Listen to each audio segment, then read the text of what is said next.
like to welcome to the stage Adam from Uniphore, who's going to take us through the AI chapter. Please welcome Adam.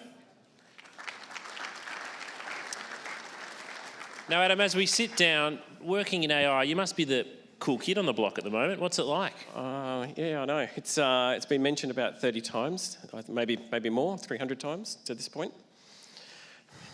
What's it feel like to be in the industry at the moment? Are people suddenly, your friends, taking notice of what you're doing?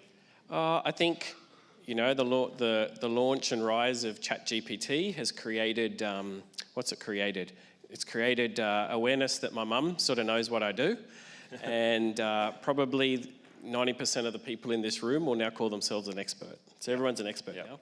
So do you feel like ChatGPT, for example, is creating, I'm sure it's creating more understanding. Is it creating more understanding in a positive or a negative way for AI? I think definitely a positive. I think definitely a positive, because I think people can experiment themselves in use cases that they can recognise and understand, and it allows them to then think about what are the opportunities for their customers and for them as a team and for their enterprise. Yep.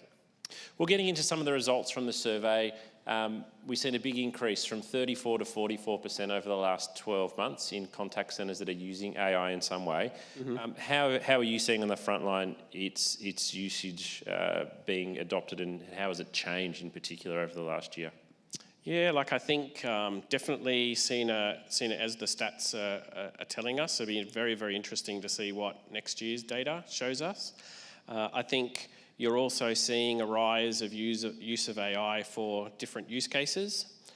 I think if you were to rewind 12 months ago, when you talk about conversational AI, people think about a voice bot or a chat bot. They think, oh, that's the chat bot that sits on the website. And I can see a couple of people nodding their head. Like that was that was their immediate, recall of how the technology can be used. And now you're seeing, people realise that it can be used for team members during a call, during a chat session, can be used, at the end of an interaction to understand what's been happening. So, how does Australia sit against the rest of the world in terms of our adoption and approach to AI? Yeah, so I brought up this slide. So for those in the room that want to take a photo of that, so that's a report commissioned by the federal government, by Forrester, which looks at the use of AI across Australian businesses. So it looks at the use of AI in all different components of their businesses. It puts a good light in terms of Australia's sort of a mid-running country in the use of AI. I think it also highlights that the use of it in contact centres is quite strong. I think there's probably also highlights there's some room for improvement or some opportunities for businesses to leverage their capabilities further. Yep. So for those that are using it, what are they using it for, and how is this changing as the technology improves? Yeah, I think the data shows that the biggest increase in the last 12 months has been in around the use of speech and text analytics. So the ability to mine your conversations, whether they're a voice or a chat session, to understand caller behaviours, agent behaviours in the contact centre. Mm-hmm. That's been the biggest growth area. So 82% of leaders believe AI can provide a better overall experience, and 85% believe it helps humans. Yep. Can you give us a real live example of how AI is assisting frontline agents at the moment? Yeah. So first of all, I think I brought this out in one of the other sessions. So AI is I think, correct me if I'm wrong, the only section which is getting numbers in the 80s for responses, which is quite, so it shows that there's a very polarising or strong opinion in this area. So in terms of use of AI as it relates to that 85%, I was lucky enough 2 or 3 weeks ago to come down here in Melbourne. I'm based in Sydney, but spent some time buddying up with some agents that are using AI capabilities during an interaction. So, not the normal chatbot, voice bot, but during a phone call where AI is, surfacing knowledge, which is alerting them of how to address certain customer needs, as well as at the end of the call, doing all of the summary notes and disposition at the end of the conversation. And I think probably the most satisfying piece for me personally was that, they didn't know. The team that I buddied with didn't know where I was from and which organisation. And at the end, I just sort of said, does this help you? Does this make your life easier? And the response was, yeah, this makes my life easier. I don't have to do these notes all the time, not the most fun thing in the world. So I think that's a great use case for how does it help people? Up until then, they just thought they were getting a new team leader. Over half of organisations aren't using AI to increase conversion.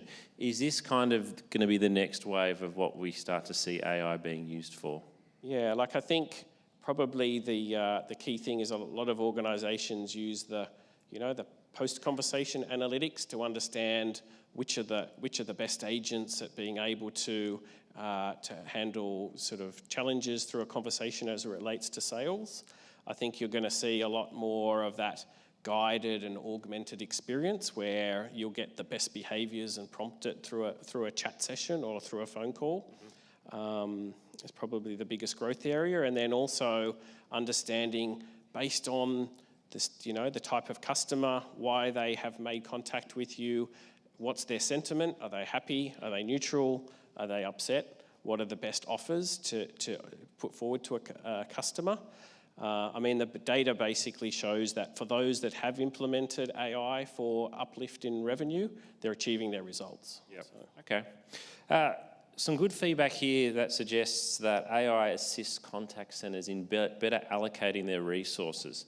Can you give us an example of how that happens? Yeah, I think there's sort of two ways to interpret this data. So the first component is that, the use of the capabilities to take away, and other presenters prior to me jumping up here have spoken about the use of AI for voice bot, chatbot, for self-service transactions, which obviously allows you to use valuable resources where it really truly matters. Mm-hmm. And then there's also a lot of capabilities as it relates to using AI for workforce management, rostering and forecasting.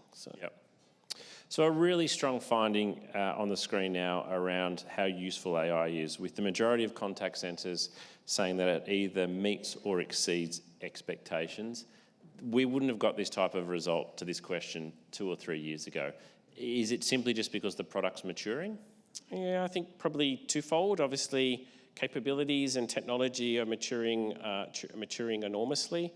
I think also people now, there's a much better understanding of the use cases and capabilities of where it's the right use case to use the technology, mm-hmm. which is driving, to your point, I don't think even if you were to rewind 3 or 4 or 5 years ago and asked about, your deployment of CRM or your deployment of workforce roster, any of these other capabilities would have, warranted those sort of results. Yeah. As one of the leading AI software providers to the industry, it must get you pretty excited that the industry plans to invest a lot more over the coming years. Yeah. I have a work colleague in here, and he's not going to take this back to my boss. That's Expectations will go through the roof. Why is this really the proof? Is there now that we know that there is a big future for AI in the industry, and so we have to invest in it? Yeah, I think to your first question, James, around ChatGPT, I think there's an awareness that people will probably when it comes to prioritising. People can't do every project. People can't spend on every type of technology in every area. But I think what this data is showing is that people are willing to, learn more and understand what it means to them. Yep. And most likely prioritise this capability as a spend area. Well, take us through your key findings, Adam, and then we'll get into some audience questions. Yep, sure. So, as I mentioned before, there's a true recognition that AI is not here to replace the human beings as part of the whole service experience, and there's a recognition that that use case in terms of being able to act as your agent co-pilot during an interaction, similar to using Amazon Alexa to cook a meal. You're using Alexa as a co-pilot. That type of technology in an enterprise interaction is here today, and is probably the strongest growth area. And to that point, those people that have deployed AI, it's actually met their expectations that they set when they started the project, which is extremely positive. And that 82% stated it provides a better call center experience. And I think there's probably 2 ways of looking at that data. One is the end caller or person who's chatting on the end of the chat session. Also, the employee experience to the experience that I had, it provides definitely an employee experience uplift. Yep. Now, a lot of questions. We always get really juicy questions for AI.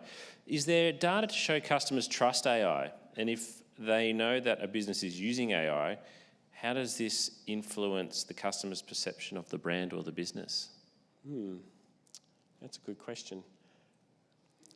Honestly, in terms of, can you reframe that? Is there data to show customers trust AI? And if they know that a business is using AI, would this influence how they feel about the brand or the business? Yeah, I think there's probably a recognition, my personal view.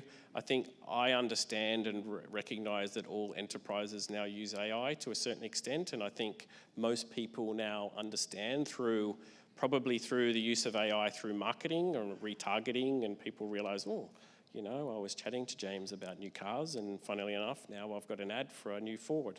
Yep. So feels like it's listening. Yeah. A big portion of contact centre leaders' time is used up in admin. What AI tools are used to solve this problem?